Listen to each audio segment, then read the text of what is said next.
What up, YouTube? Young Bull JT, and I'm here with another video.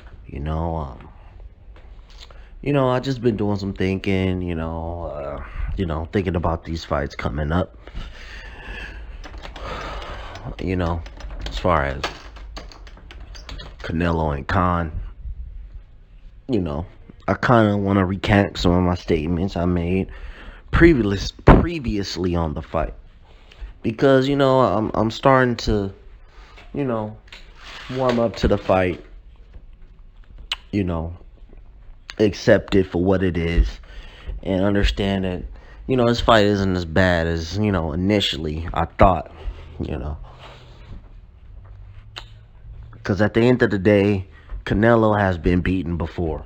We saw the blueprint on how to beat Canelo.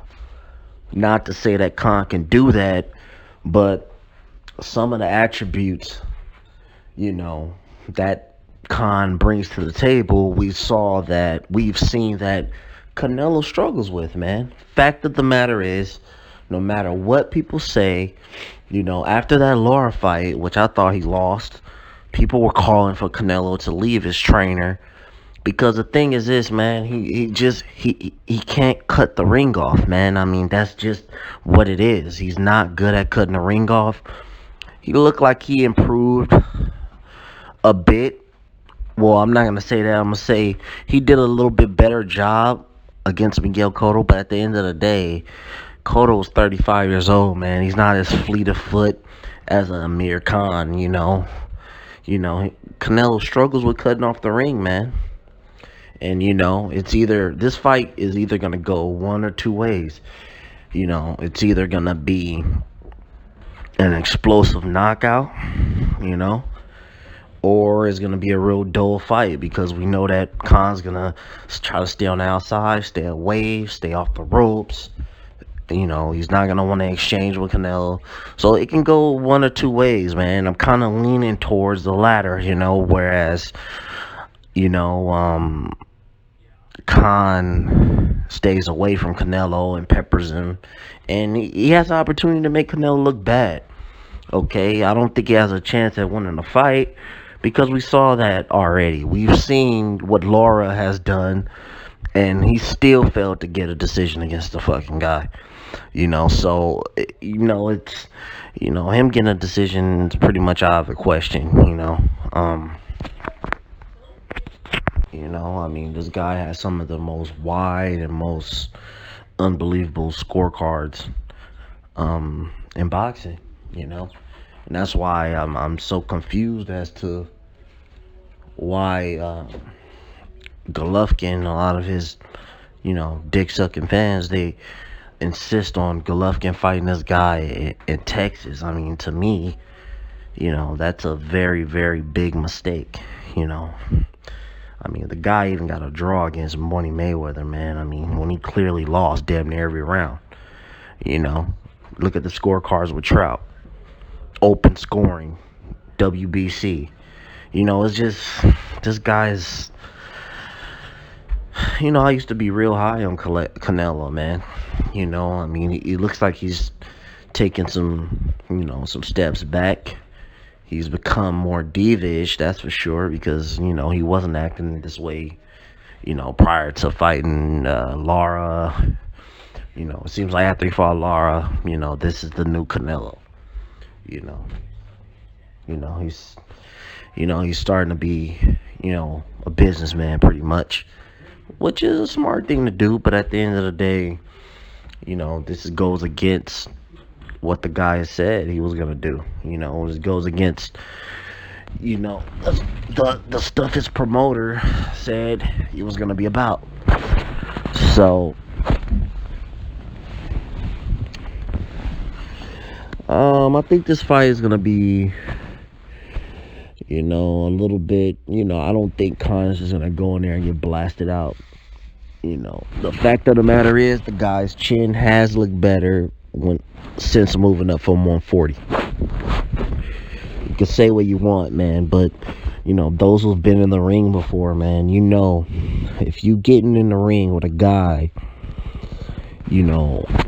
who has a big punch. A guy who has a history of knocking guys out.